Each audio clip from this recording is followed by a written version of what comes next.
All right, looks like we are live. Good afternoon, everyone. Give me a minute. Let's get Facebook right. Good afternoon, everyone. Welcome to the Skill Up Show. We are talking about how we can influence our children positively. How can we raise children that will allow us influence them in a generation where children are so fixed on what they want, what they think, and what they believe. How can you, as a parent, manage to raise a child who would allow you to influence them and influence the choices that they make, especially at the time where it is very important? Welcome to the Skill Up Show. My name is Maribeth Chima. I am the founder of the Parenting Through Mentorship Academy and PTM Resources, and I am the proud matron of the Mastermind Circle with Kamsi. All right, welcome to the show. The Skill Up Show is a show that we have every Monday at 1 p.m. We come here to talk about issues on parenting that we can use. Okay, good afternoon, Chidima. How are you doing today? Welcome, man. All right, so the Skill Up Show is that show where we come to talk about issues in parenting, especially where it affects your young children and your preteens. What are the issues that come up in our parenting? It really doesn't matter where we are from, whether we are white or blacks, whether we are Caucasians or whatever, doesn't matter where you are from or what location you actually live in, whether you live in Africa, in Europe, or in America. What we have realized is our parenting, the issues that come up in parenting are really dynamic. And a lot of times they are the same issues that we have, irrespective of our locations. Yes, sometimes, the way it presents itself can differ, all right? But if you check it closely, you realize that we are practically dealing with about the same kind of issues. All right, so welcome to the Skill Up Show. Let's look at how we can influence or how we can create the kind of relationship or raise our children in a way that they allow us to influence the choices that they make. Now, before I continue, I would like to clarify something, because sometimes when you hear of influence, when you say, okay, how you can influence your children, the first thing that comes to mind is control. These are two different things, okay? Control means that you call all the shots. You do not allow the children to have any input. It's a case of mommy wants it like this or daddy wants it like that. So you don't answer the questions that they have. You don't pay attention to the concerns that they have. It's a case of, I want it to be done this way because I know what is right for you. Okay, when you do that, when you come from that angle of control, when you come from the angle of all or nothing, what you have is you raise children who are pretentious. That's the truth. You raise children who are pretentious. You raise children who cannot wait to get away from you. You raise children who do not have minds of their own. You raise children who are pleasers. Okay, because right from home, all they had to do was please you, for them to stay away from trouble. Okay, all they have to do is please you to stay away from trouble. All they have to do is please you to avoid your your wahala, right? More or less. All right, they please you to avoid getting into trouble with you and all of that. So, something, the children would develop that survival, instincts. They would develop that survival mode, where, something, what does she say she wants? They just do it, not because they want to do it. They do it just because it is what gets them away from trouble. And so every time you are not present, every time you are not in the mix, they will do what naturally they would like to do. And what you are raising or who you're raising ends up being a hypocrite. Okay, so no, we need to scratch control altogether. Control is not the goal. Control is not the goal. The goal is to raise children who understand your angle. Okay, children. Hi, Chidima. How are you doing? You're joining from Orlando. Welcome. If you're here, don't just be in the background. Please say something in the comments. You have friends who need to be here. You have people who need to hear what we're talking about today. Invite them, tag them, okay, to come and be a part of this very resourceful session. All right. So yes, let's jump into it right away. Most times you hear, all right, when you talk with parents of young people, parents of preteens, right? And especially parents of teenagers. What you hear is how the child has been so amazing. The child used to be, used to be an easy child. The child used to be, what do you call it now? An obedient child. We like to use that one. So he used to be a very obedient child. He used to be a child who listens and all of that. But hey, since he got into secondary school, oh hey, since he started having this group of friends, oh hey, since this person came around, oh, it has changed and all of that. So those are the kind of things that you hear, because as parents, one of the most difficult things for us is to accept that we have a role to play in the negative behavior or the negative outcomes that show up in the lives of our children. So every time there is a negative outcome, or every time there's a negative outcome, what we do as parents, instead of stopping to look inward and look around, inward and look around us and the child to see what the issues could be or what the challenges could be, what we tend to do is we immediately begin to look around to see who or to what other influence outside of us and the things that we represent. Okay, we begin to look at that because it's easy for us to blame other people for the negative outcomes in the lives of our children. But I want to say to you for free today that every time there is something that is not adding up, the first place you want to check, or the first place you want to look, especially if you have children who are below teenagers, okay, children below 14 and below, okay, the first thing you want to do is look at you as their parents. Look at you first, and then look at the system that you have created. Okay, look at what you're doing with your child. Okay, look at what you're doing with your child. Look at yourself as a person, right? Look at yourself as a person, especially in relation to whatever you are noticing in your child. So, for instance, you're noticing a child who is not empathetic. The first thing you want to do is you want to look at yourself and look at the people in your immediate environment, meaning you, your spouse, right?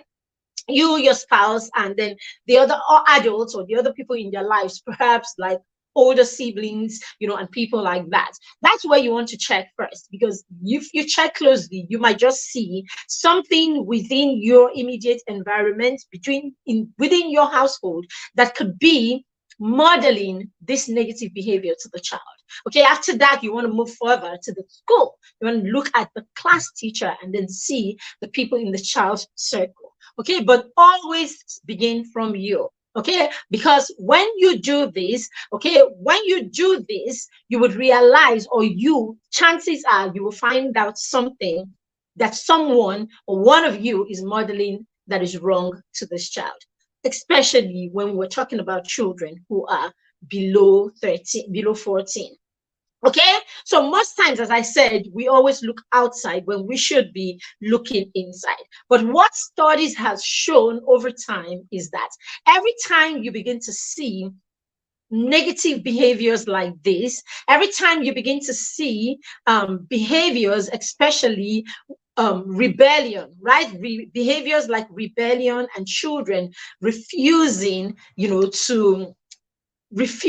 to align with their parents. Okay, every time you begin to see that, look closely, and one thing you will notice is that boundaries have been compromised. Okay, in fact, it's not just not allowing you influence them or them being rebellious. When you see negative behaviors, look closely. You would see that most often boundaries have been compromised. What do I mean that by boundaries have been compromised? Okay, it could be that as a parent, you didn't set boundaries. Okay, a lot of us think that we have boundaries, but when we stop and check, if you have the things that are your expectations that you have not made, okay, if you have the things that are your expectations and you have not made this expectation known to the people that you're expecting this particular reaction or this particular behavior or this particular thing from, what you're doing is you are having expectations without communicating your expectations to the people involved. That's one. Another thing is you can actually have communicated your expectations to these people, But it's possible that you haven't communicated these expectations in the way that these people understand it, especially in the case of children. All right. So some of us as parents, a lot of us as parents actually, do not know how to communicate to our children or with our children, especially when the children are young. Because, of course, there is no school of parenting, right? There is no school of parenting. A lot of us get no training in parenting. Okay, the only ticket that you need to parent is that you can have children, or the only ticket that you need to parent is that you can bring on a child. I mean, it could be a biological child or a non-biological child. So the moment you can bring on a child to be with you, that's it. Automatically, you become a parent. So there is bound to be negative parenting, isn't it? There is bound to be negative parenting because, hey, anybody can actually become a parent. I mean, one day you could be totally disorganized and the next day you're a parent. One day you can actually be the most unreasonable person on the surface of the earth and the next day you're a parent. One day you can be the most unstable person, okay, and the next day you're a parent. One day you can be struggling with serious, I mean, severe mental health issues, okay, and the next day you're a parent. One day you can be totally confused about who you are, your identity, and all of that. You can be struggling with all of these things, and the next day you're a parent. No one is going to stop you from being a parent because, as it is today, all that it takes to be a parent is that you can have children or you can bring on children, isn't it? So that's it. So there is definitely bound to be a lot of misconception, a lot of negative parenting, a lot of, because it's still a case of whatever works for you in many cases. But the truth is, with parenting, we keep saying whatever works for you, but it's not true. Whatever works for you does not necessarily have to work for the child. Whatever works for you does not necessarily have to be the best for the child. So whatever works for you really isn't a right isn't the right approach to parenting. There are principles in parenting the way there are principles to every other thing in life, right? There are principles to parenting. There are rules to parenting. There are ways to parenting. There are strategies that you can apply in parenting. So if you come with the attitude of whatever works for me, you just might make a total mess of your parenting and a total mess of the life of an individual. And this is huge, isn't it? This is really, really huge. So yes, there is bound to be misparenting or negative parenting, provided there is no way that we can learn how to parent effectively. So yes, we have cases like this in our parenting, right? We have cases like this in our parenting because of all of this. So now, if as a parent you have set rules, I mean, if as a parent you have not set rules in your parenting, right? So it means that, okay, we're talking about that. You have set the rules already, but one of the things that's happening to you is that the person or the people that you have set these rules for do not even understand these rules because you are not speaking in the language that they know, or boundaries rather, because you are not speaking in the language that they understand, isn't it? Good. The third one is you can actually speak in the language that they understand, but you are not patient enough to stay in there and help them come to the place of internalizing these boundaries. So yes, we're dealing with children, and if you understand anything about children, you would understand that children have low attention span, isn't it? Okay, they have low attention span. Apart from that, okay, they are still children and they actually do not understand consequences as much as you would understand as an adult. So yes, you are saying to the child, these are the boundaries, but it's just possible that the child does not understand the consequences of not adhering to those boundaries. Your child does not understand what could go wrong, the ripple effects that could happen as a result of their not complying with some of these boundaries. Okay, one time is never enough. Two, even 10 times in some cases. So for some people, it would take them a week to begin to understand. Another, it could take a month. Another 6, 1 month, 1 year, 2 years, 4 years. Now, as a parent, how patient are you, or how well do you understand your child? How well do you understand this particular child in comparison to the next one? Okay, or how well do you understand one child, different from the other? Because you could have one child that understands this in a short time, and yet you have another that does not understand or doesn't get to understand it. Okay, are you going to have the same expectations for all of them? So yes, you can actually have these boundaries in place, but the people that you have the boundaries for do not understand the boundaries that you're creating, because you're not communicating in the language that they understand. Two, you may not be communicating at all, meaning you have not set these boundaries at all. And then three, they probably understand the boundaries, but you are not patient enough to help them internalize it. So in this case, you will see that those boundaries will be compromised. So every time you find negative behavior that becomes a problem in a parent-child relationship, check, boundaries have been compromised. Every time you find parents who are not able to reasonably influence their children, think about it. Boundaries have been compromised, or there are many other factors that we'll be talking about today. Okay, but boundaries is a very important part of your relationship. And really, what are boundaries? Boundaries are those things that we put in place, things that we use to take care of ourselves in a relationship. Yes, boundaries are important. They help you take care of yourself, okay, and have the other people in the relationship take care of themselves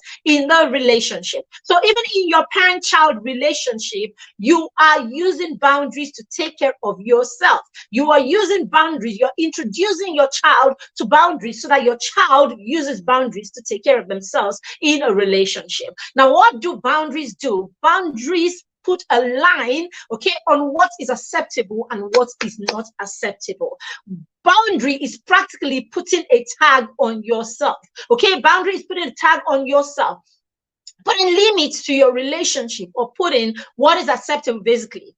What is acceptable and what is not acceptable. So in your parent-child relationship, if from the very beginning you have these boundaries in place, for instance, your children know you're teaching your children how to make decisions, okay, when it comes to screen time, isn't it? So you're teaching them about making decisions when it comes to screen time.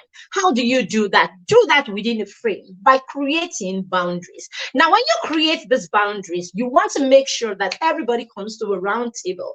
Everybody comes to a round table, and you are able to have conversation about why these boundaries are in place, right? Why we need these boundaries, why these boundaries are important. And then, of course, when everybody is on the same page, everybody understands the reason for this boundary, then you can now go to what are the consequences for breaking these boundaries. For instance, I have a 13-year-old son, right? So I have a 13-year-old son, and when he was in year 7, that was about last year, he was in class and he realized that he was probably the only one, or maybe 2 of them, that did not have a mobile phone.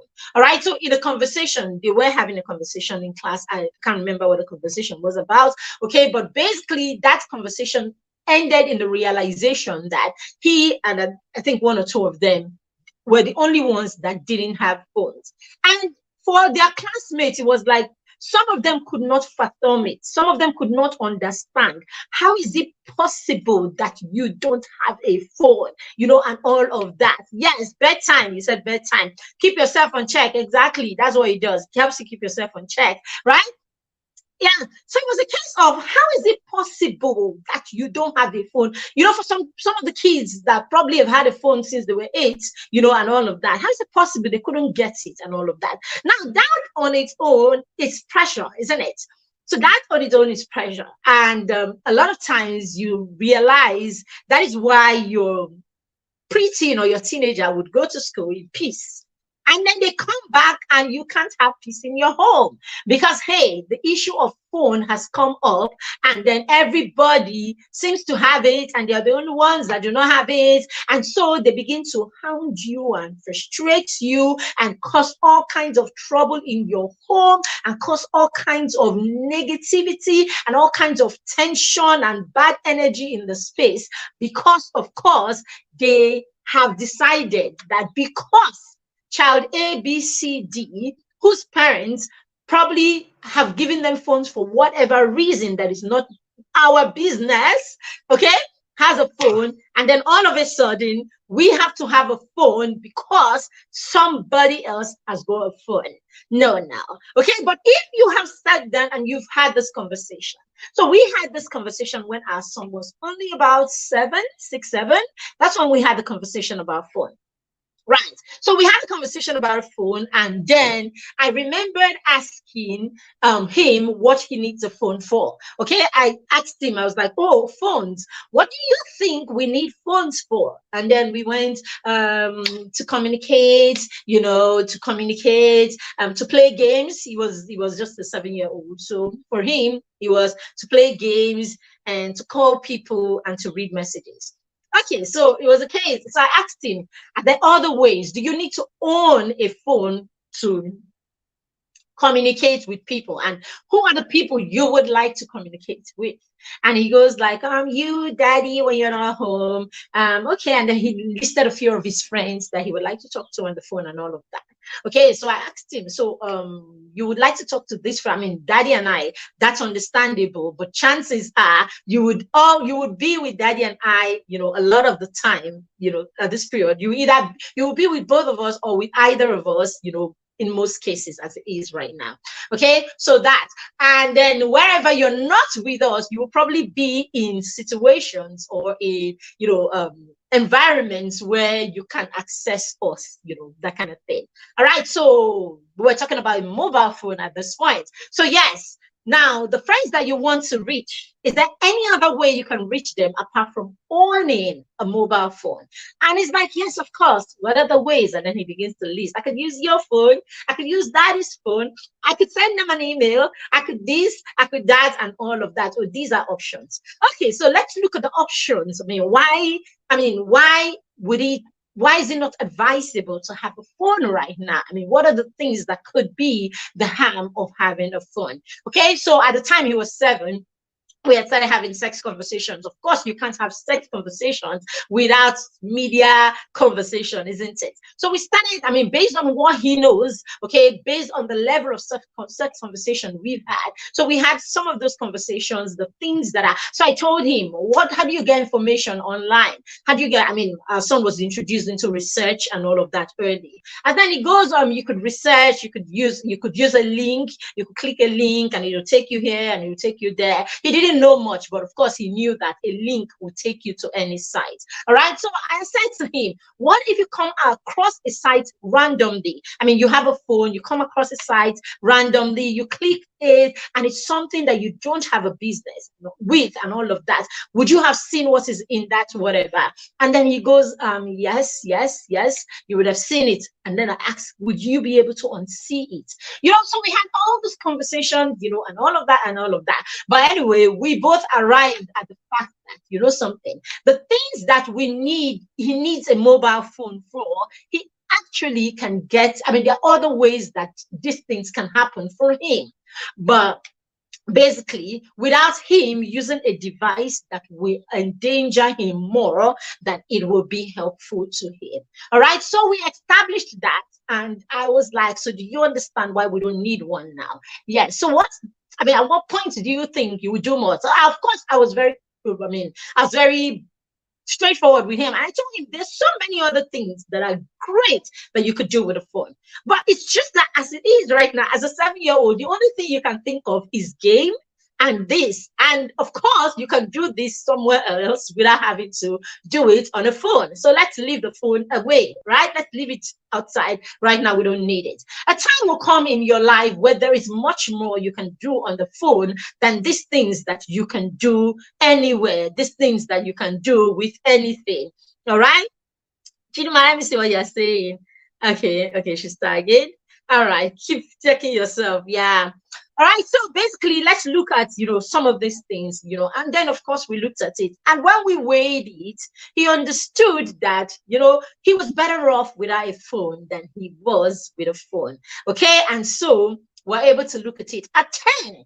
You will still be in this place. You'll probably still be in the space. The only thing you will need a phone for would probably be to research schoolwork. And it's actually better using a computer, isn't it? Right. So that's it. And so we decided and we put a time to it. And so we decided that, yeah, in this home, we are going to, you are going to probably have a phone when you are about 16. That's when we put it. That was how many years ago?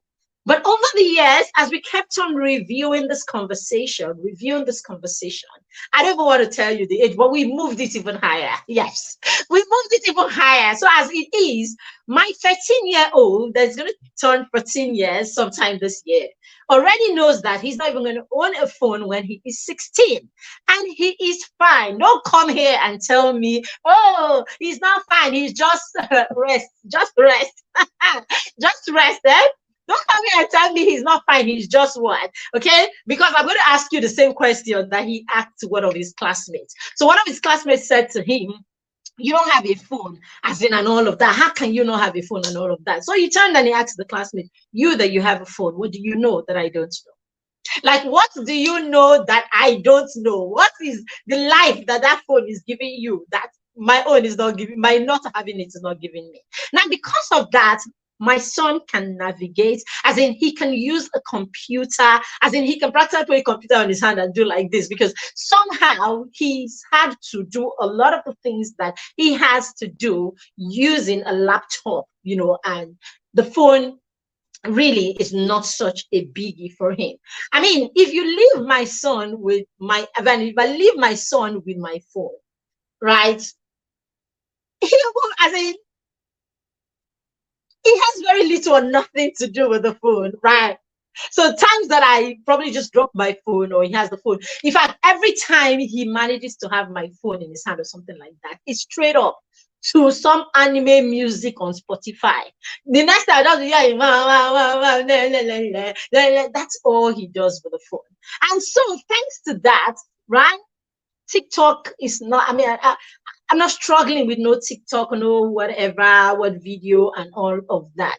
Right. So can you see how somehow we've been able to put boundaries on an issue, okay, or on an area basically, and we've been able to have conversations around this particular area or particular issue, and so there is a place of agreement on this particular issue.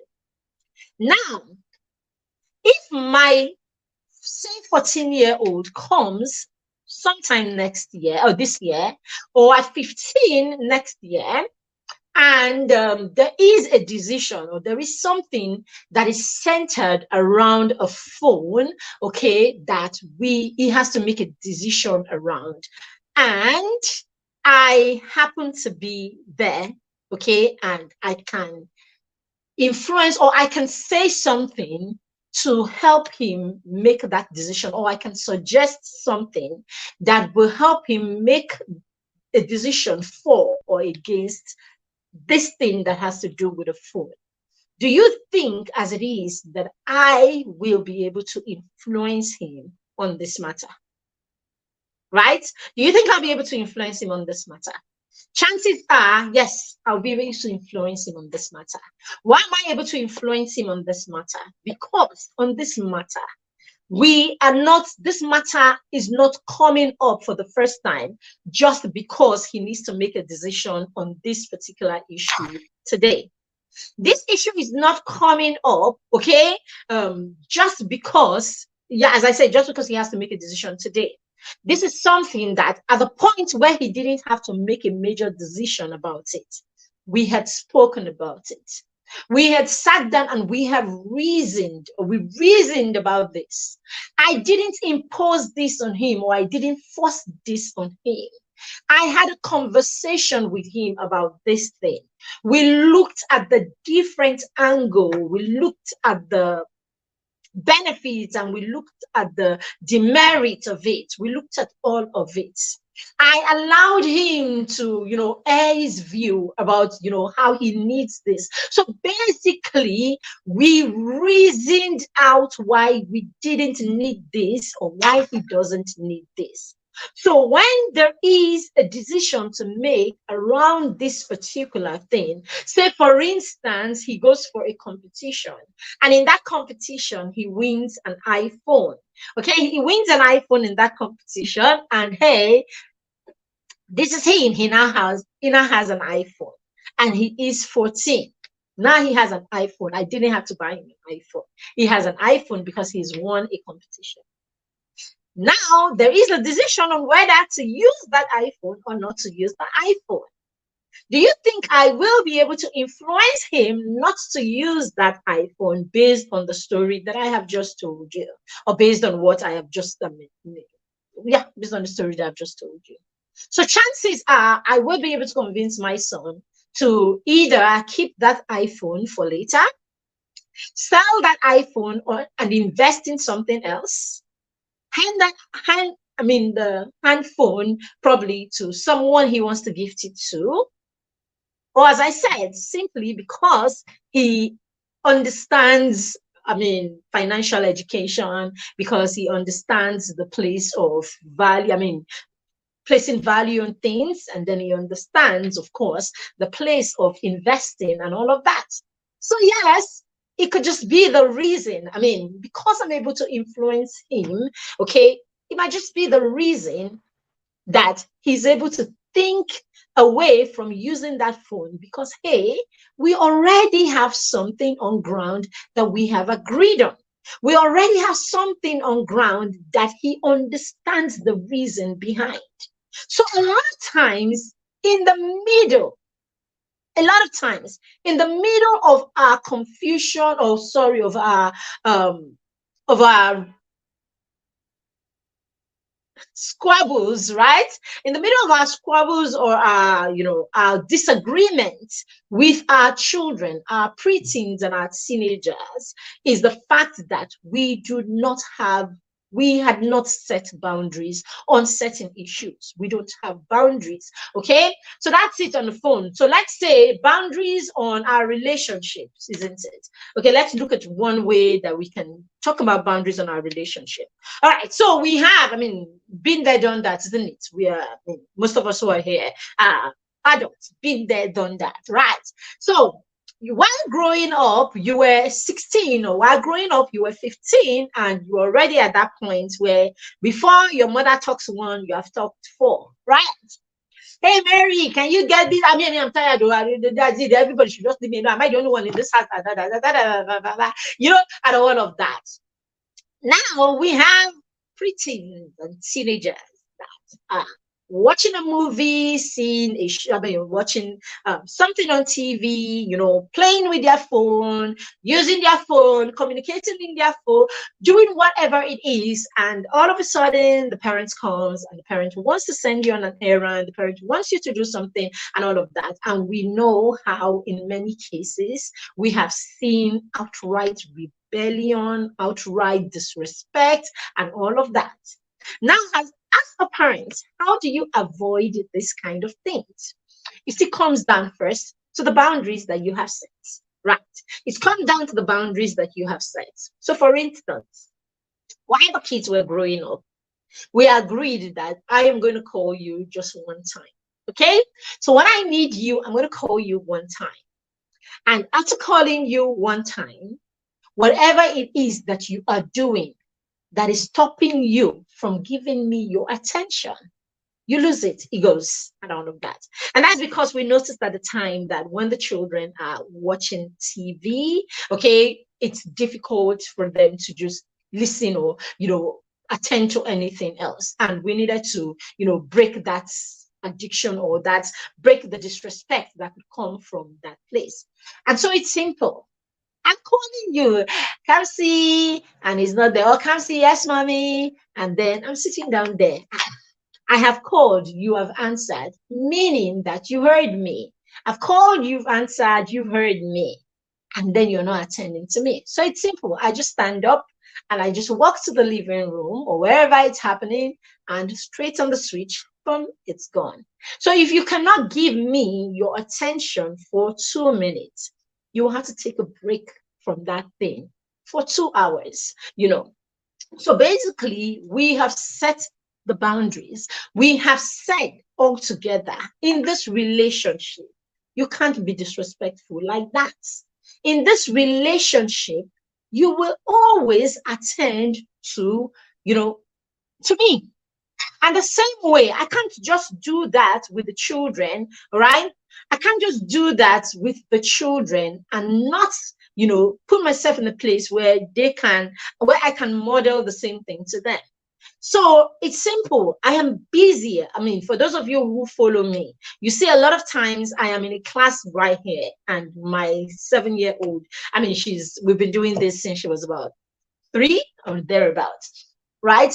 So all this while, it's simple. If my daughter walks in here, you guys, you all know, I would tell you to give me a second, please. Give me a minute, please, to attend to my daughter. And that's why, because I have a toddler. At the time, she was great. I have a toddler and I have a 7-year-old who still, comes around and wants attention. I mean, it's less now that she's 7.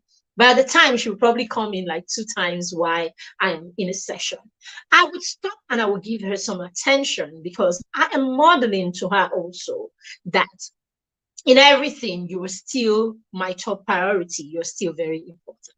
All right. So we do that and I give her the attention, basically, because I am putting boundaries on this relationship, protecting her and protecting myself. Okay. That at all times, we have time for ourselves. We have time. I will always have time for you. So this is to say, you will always also have time for me. So when I need you, you will show up. You will not be carried away by something else, you will show up.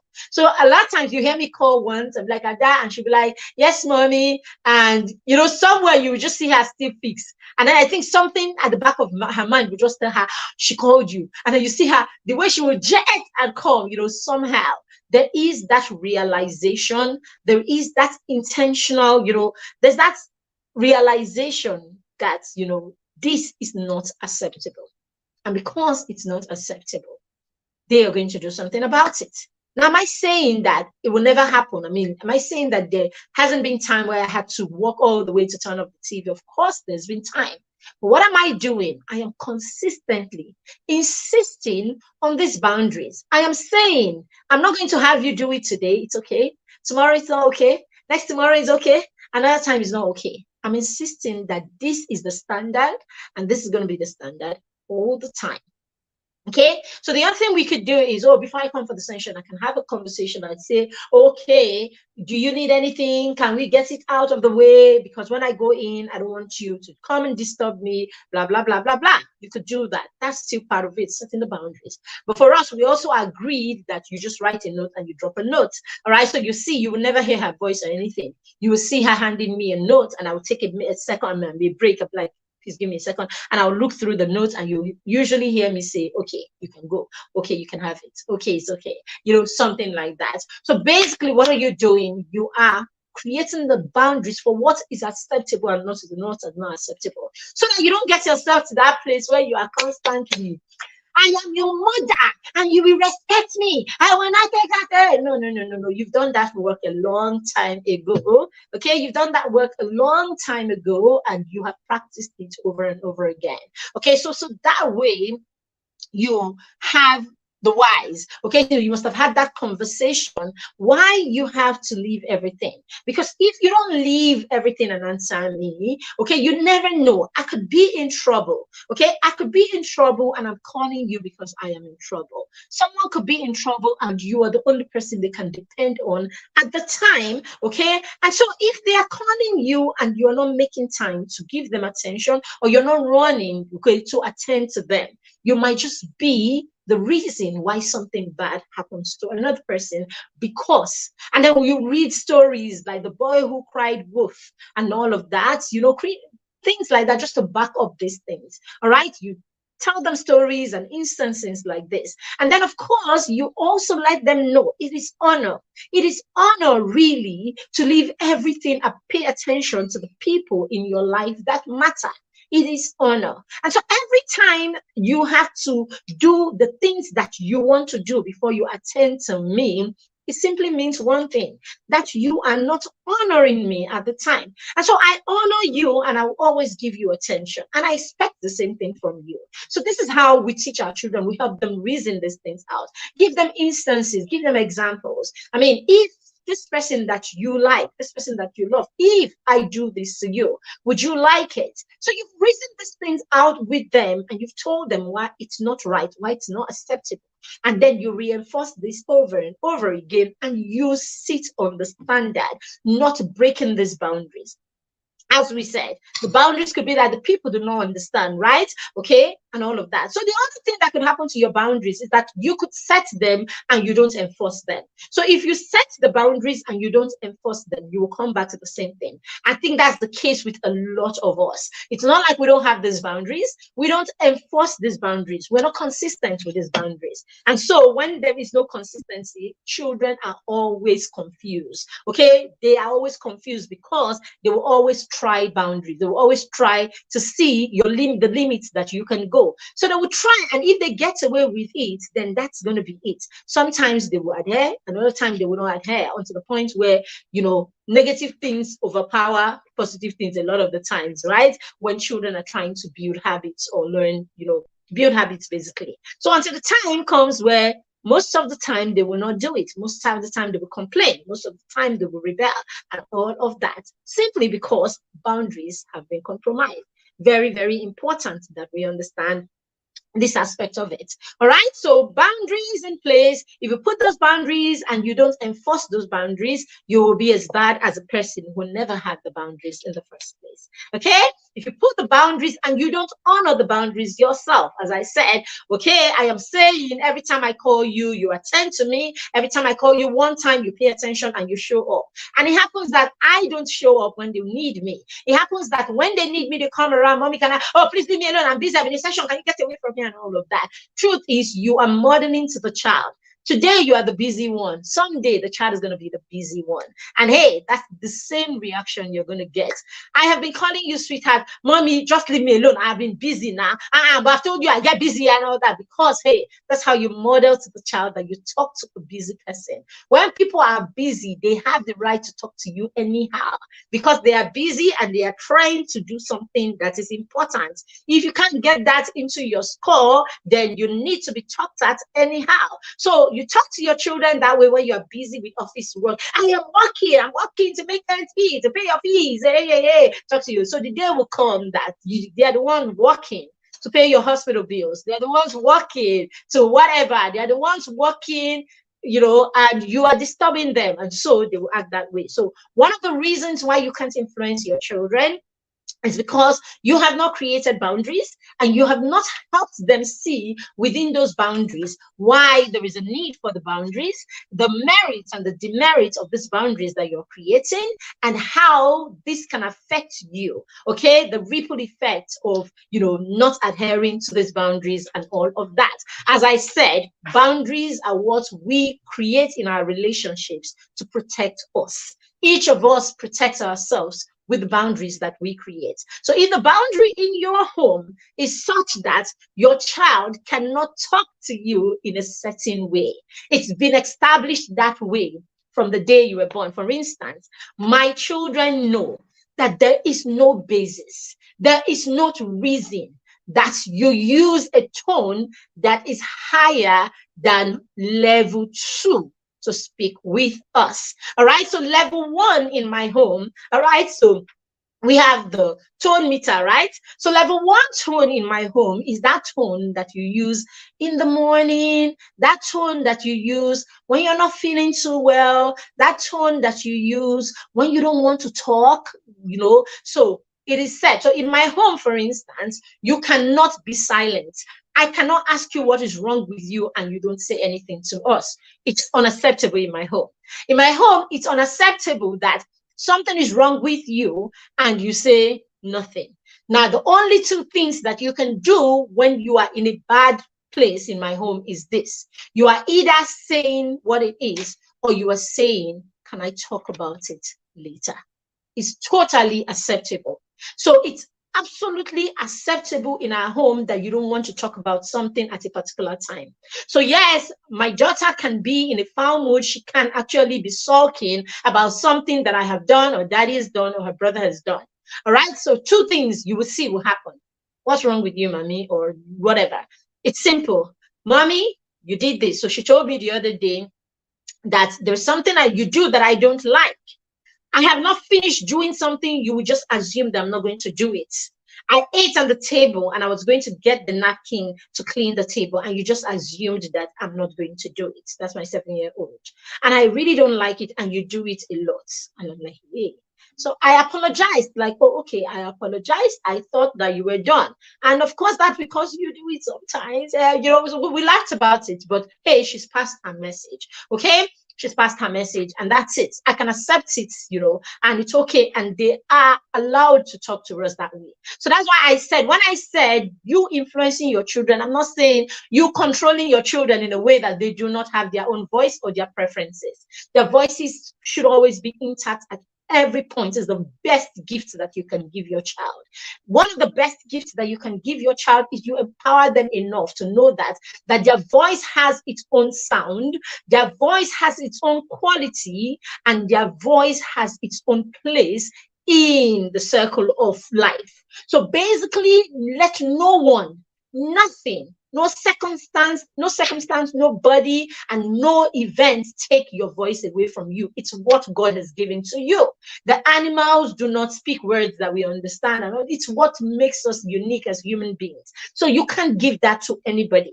So anybody, any relationship that you have, when the person stops you from expressing yourself or being yourself, just look the other way. As Coach Wendy will say it, you're not planted, you're not a tree. Move immediately. Your voice is yours. So we don't do anything in our home to try and take our children's voices away from them. Nothing at all. So they can express themselves like this. So however, you cannot get to a point where you give anybody silent treatment. Silent treatment is not acceptable in my home. So it's two things. Can I talk about it with you later? Can you give me some time to go through what I'm going through? I will talk to you about it later. Or simply you say it as it is. So in her case that day, she said it as it is.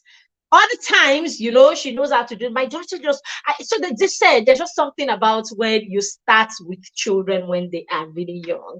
Okay, so our daughter came at a time where I was on this journey of intentionality to an extent, and I grew with her right there. So yes, she's got her emotions all together. Like, she is so expressive about that emotion. She knows how to take it, how to deal with it, how to express it, she just knows how to. She's in tune with her emotions. Basically, she is totally in tune with them. And she would express herself from the place of how she feels about a particular thing. And she has the right vocabulary for it. And that's because she was raised from day one to connect with those emotions and to use them. And she was not stifled in any way. So it's very important, when you do this, right, then you're able to create boundaries. You're able to, the children know what is acceptable. The children know the why behind their actions. And so when situations in life come up where they have to make decisions, where the why of what you have in your relationship can be used to make that decision, it's easy for you to influence them. As in the case that I talked about, the phone with our son. It's easy to say you have won a phone in this competition, but yes, it's a great one. It's an iPhone, but hey, you're just 14 and you can't use a phone yet. And he's able to look at you and he's like, yeah, I get it, mom. Okay, you can have it. Or I want to give it to daddy. Or I want to gift it to a friend. Or something, can we sell it so that I can invest it? Something like that.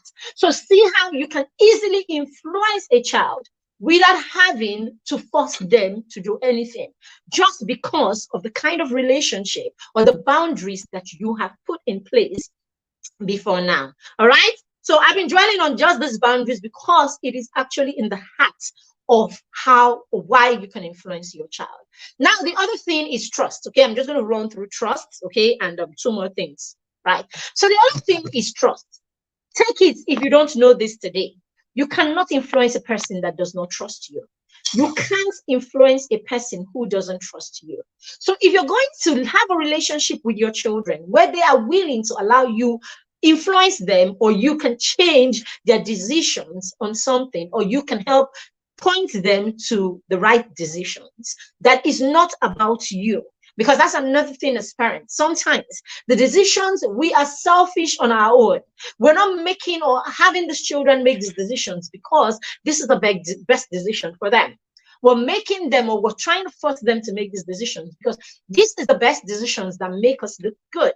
This is the best decision that makes us have bragging rights and all of that. But that's business for another day. All right. So yes, that's business for another day. So as I was saying, if your child does not trust you, it's not going to happen. Now, how is your child going to trust you? All right, we're talking decisions here. Do you know that when you give your children power, when you give your children power at every phase in their lives, at every point your child feels powerful, at every point your child feels like he can, he has a say in his own life, what you're doing is you are telling that child that you trust them.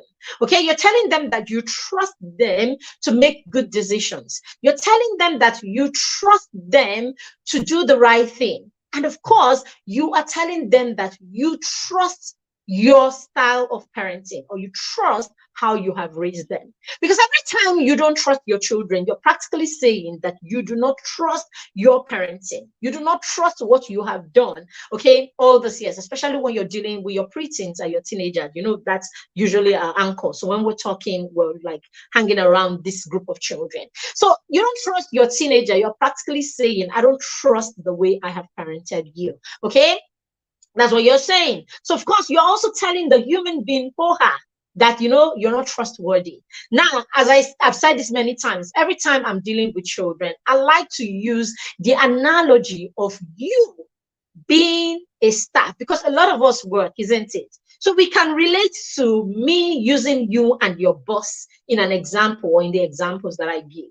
Now, imagine that you have worked with this boss for 5, 6, 10 years. You've been with this boss, you've been faithful. The boss has done a lot of training. He's trained you directly. The office has done a lot of, professional training and all of that, And then a new position comes up in the establishment.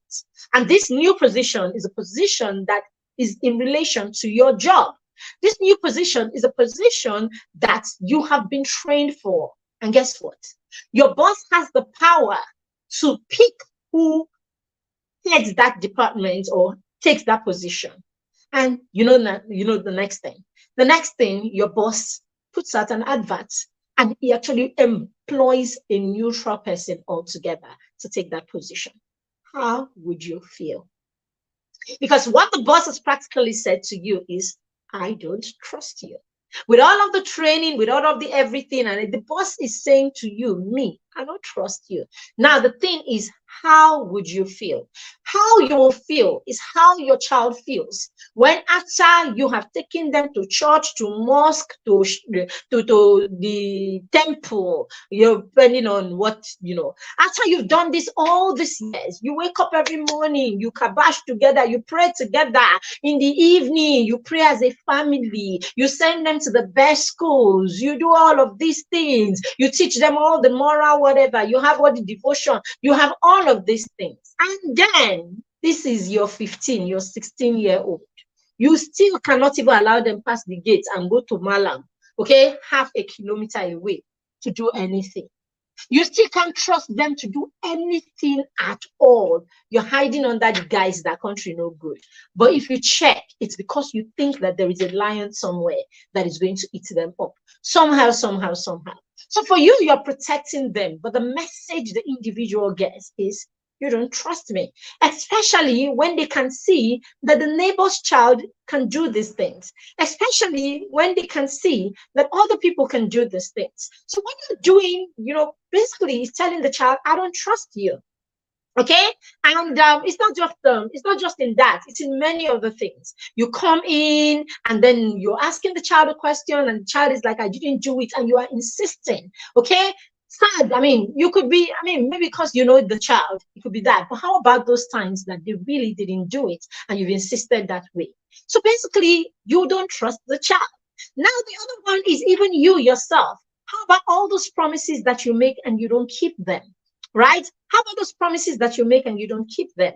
How about them watching you say the things that you have not done and you lie to other people that you've done those things? How about them seeing your attitude to work? How about them seeing all of these things?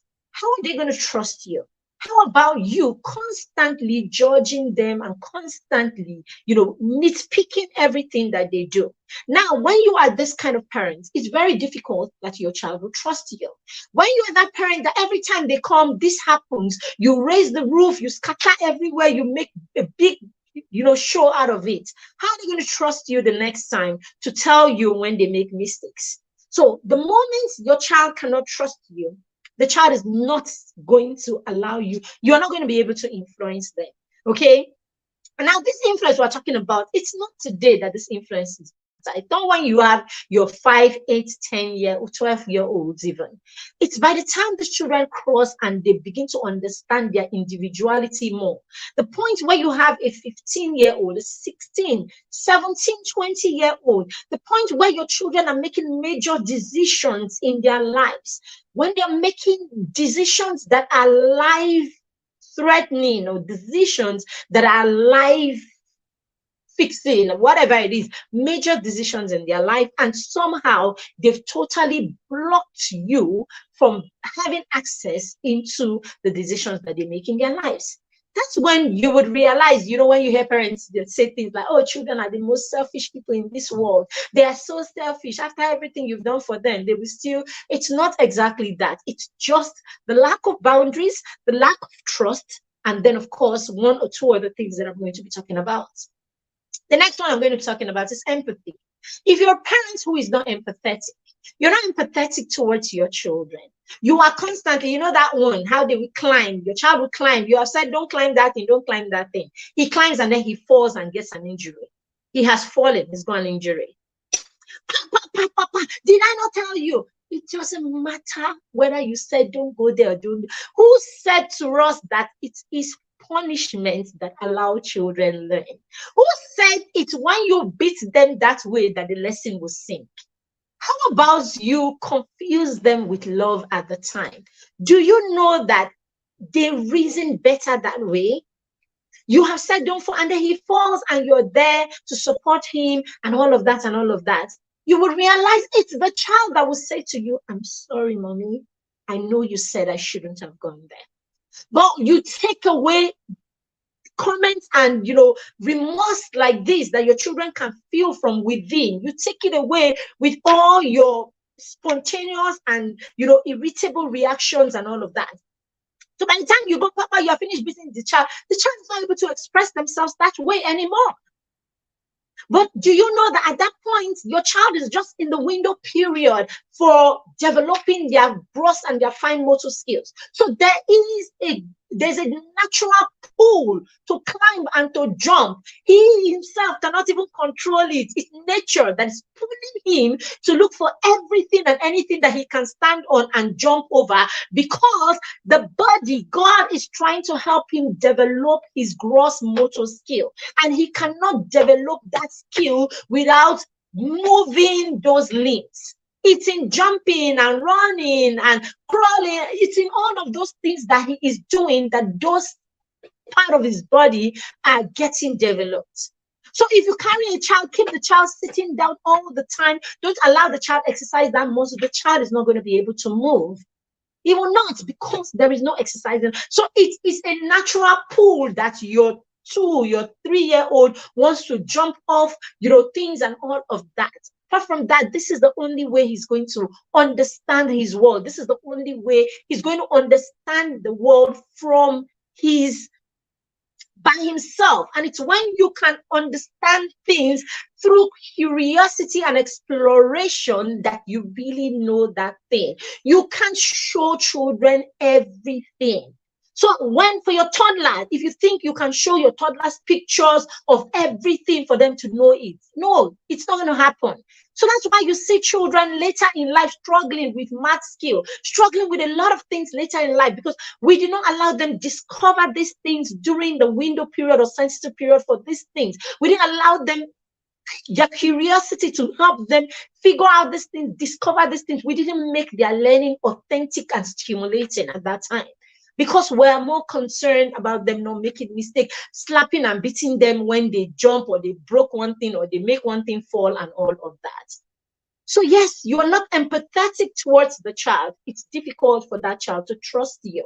And of course, if they can't trust you, you are not able to influence them.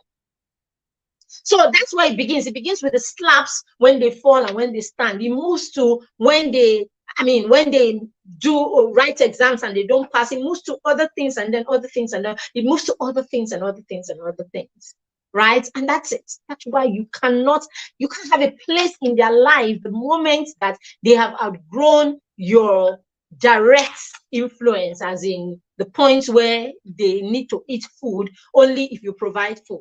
The moment they get some level of freedom, or the moment they get to the point where they can provide for themselves, those things that you used to provide for them, that's it. Influence has ended. You can't have a say anymore. In fact, is it not the person that has told you what they are struggling with that you influence in the first place?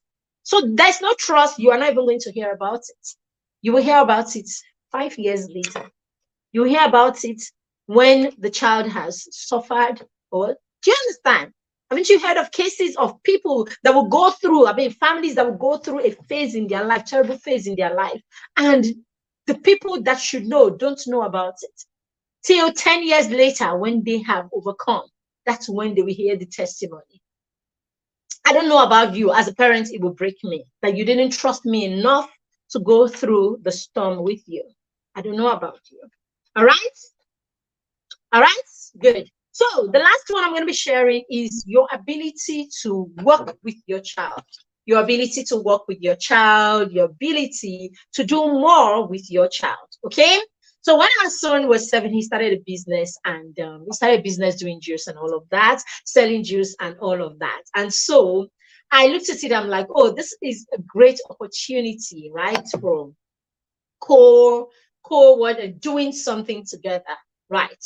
Doing something together. So in doing this together, we're going to have to make decisions together. We're going to have to trust each other in those decisions. We're going to partner together. We're going to partner with each other and all of that. And so I also encourage daddy to do stuff with him, all right? Just basically to get to that place of trust where you can make decisions together, do stuff together and all of that, all right? So we go, yeah, empathy. Hi, Becky, it's good to have you. All right, so we got to that place. So what you want to do as a parent, you want to create opportunities to do things, do projects, do things together, long-term things, if you like, together, right, with your child. Do that together. So when you are able to do this with your child, do things like that together, it means you're going to make decisions, all right? A powerful way that you can also do this is get your children to develop themselves, right?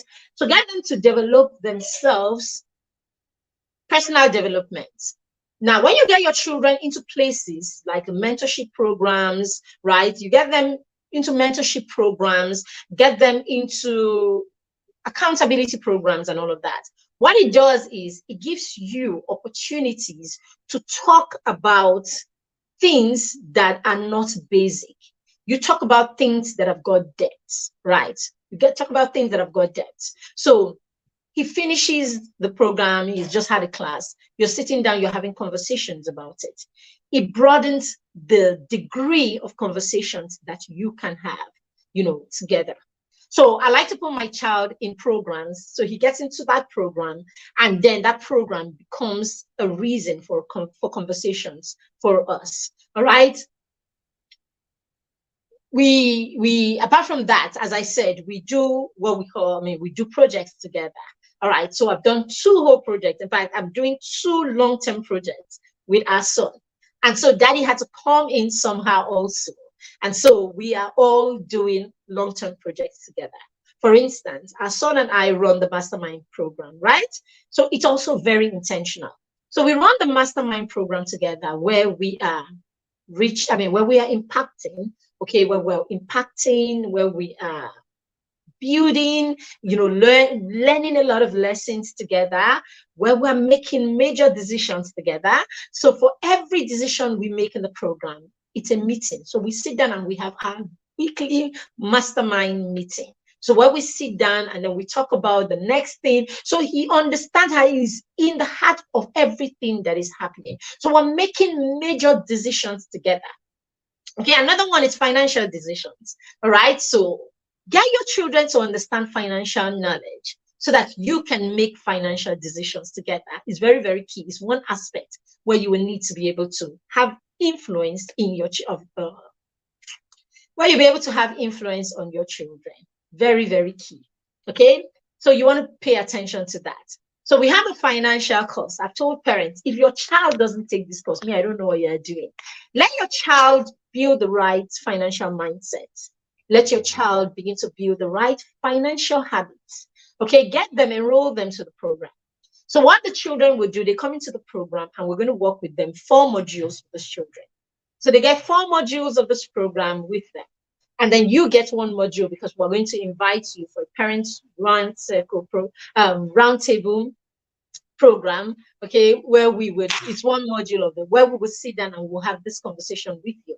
So it means that there is a basis for your conversations with your child. And from there, you can come up with a project that you can do together. It's different when you are the one who wakes up and say, come and start doing this. I need you to get that. It's different when you are the one that wakes up and say, come and start doing this. Oh, I want you to start doing that. It's your thing. It is not their thing. The only way that they can be fully in it and it becomes a passion is that it originated from them or it came as a mutual thing, something that you both understand. So in the Raising Financially Smart Child course, when we finish the 4-day module, we are going to have a 2 weeks accountability program with the children. It's a project time. So the children are going to set 3 goals, 3 project goals that will get them to do something that they can start doing immediately that is financially connected. So your children at the end of that course will have something that they are a platform or a product or a service that they are ready to start building on. So what does it do? It gives you an opportunity to partner with them on that project. And then it becomes your thing that you are doing together. Do you understand? So it becomes your thing that you are doing together as a family or as, parents and the child. Very, very key. Now, in doing this, you're going to be making decisions together. You are going to be making financial decisions. You are going to be doing, you form a think tank, isn't it? From a think tank. So you're going to make decisions about the program. You're going to make decisions about what new strategies to use. You're going to make financial. So it helps you make decisions in various areas. Do you understand where I'm coming from? So it allows you make a lot of decisions. You stay together making decisions together such that when the time comes, it's easy for you to influence the decisions that they make because you've made decisions together since they were 8. You've been making decisions together. You have funded, you have done projects together. You understand, you've excelled in projects together.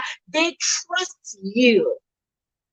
So I said, you can't influence a person that does not trust you. They trust you. They can trust you. They can trust you in business. They can trust you in critical, assessment of situations. They can trust you in the strategies. They can trust you.